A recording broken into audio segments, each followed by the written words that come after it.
What's going on, everyone? I want to talk about overcoming depression and depressive symptoms and anxiety. And I believe that if you can have anxiety and it can have a little bit of depression, you can have depression, it can have anxiety. If you're ADHD, you can have depressive symptoms and anxiety symptoms. And the thing to remember, I think, is that there are things you can do to pull yourself out of it. For example, I'll tell you this story. Say you were laying in bed and you couldn't get up, like, because you were just so depressed and, you felt like life was not meaningful and all of these things. Well, if your house was on fire, you could get up. You would have to get up. So really what you're telling yourself, like, I can't get up, I can't go do this. But that's a lie, because if you had to, right, like if you really had to, you could. And so right there, I think, is the crux of a lot of things. And this ties into ringing in the ears as well, which can lead people to depression and anxiety. And it can really be the precursor to like many depressive just like a depressive series of feeling like you are stuck, feeling like you can't break out of, whatever you're stuck in. And I want to tell you that it's often the difficult things that we have to do that pull us out of very difficult places.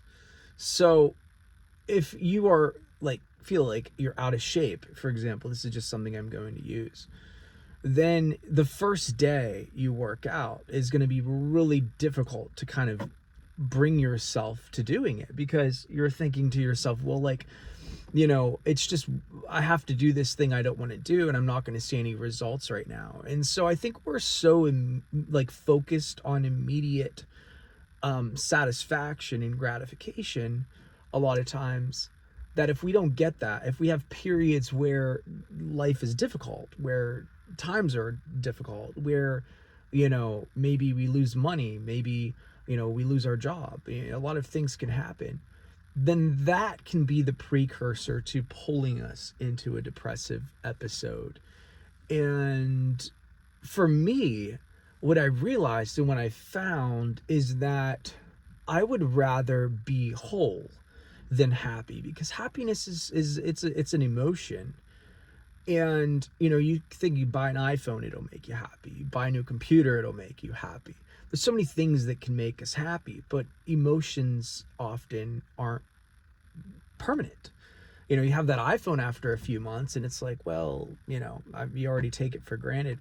But wholeness is more of like a deeper sense of satisfaction. It's like you understand that you're doing and taking the right steps to bring you into a better place and put you in a better place.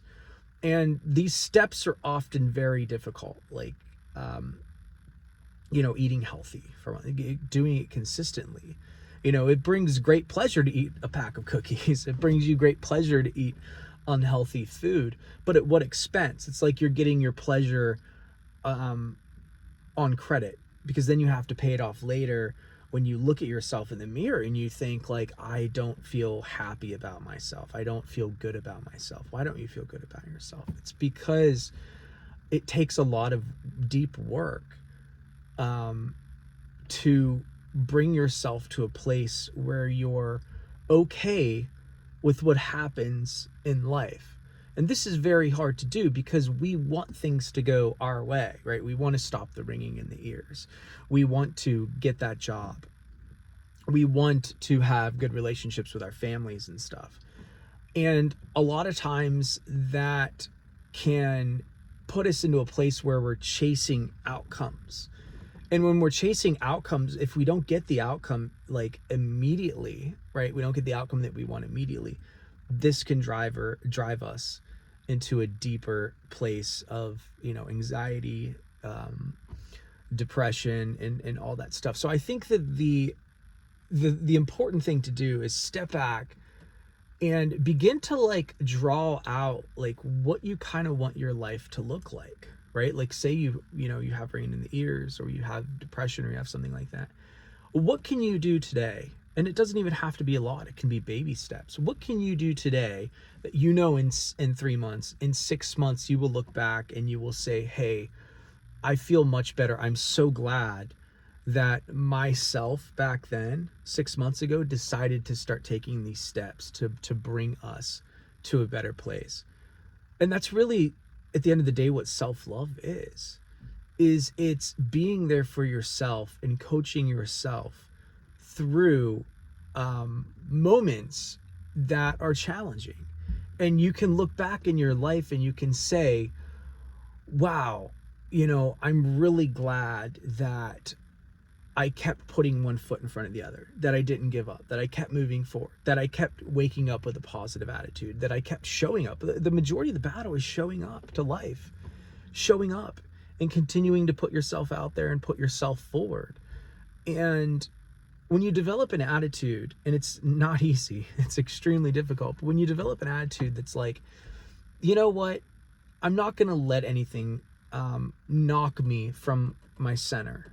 Not a little bit of ringing in the ears, or whatever's going on, maybe you lost your job, I don't know. Even though challenging things will happen, I understand that in the end, I'm going to be in a good place. And it's good to tell yourself that. It's good to read that to you. Read that, write it down, on a piece of paper and read to yourself, like, I always come out on top. Like, things always work out. From somebody that things always work out for.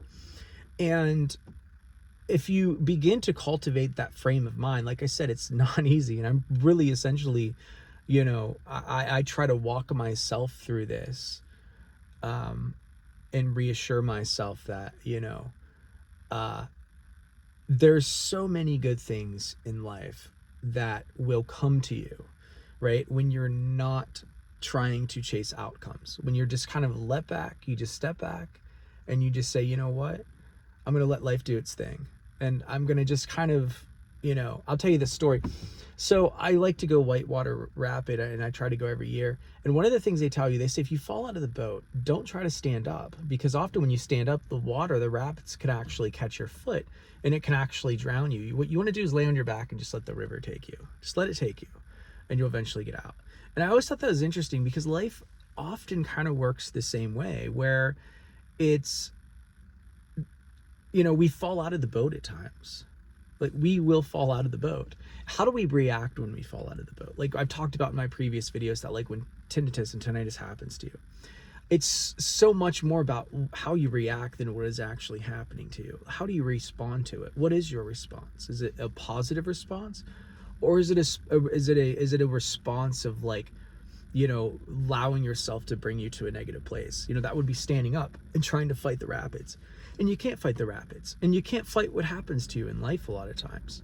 You can only allow yourself to go with the flow and understand and reassure yourself, we will eventually get out of the rapids.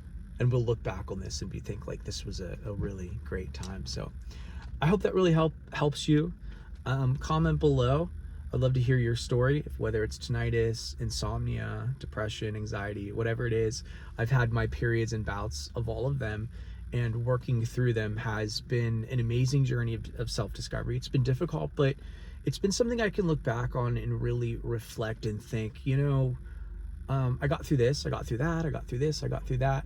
There'll be more times to come that are great and difficult, and just everything that, makes life worth living. So comment below. I feel, I'd really want to answer any questions you have, but thank you for watching. I'm gonna drop this video here. I'll talk to y'all later.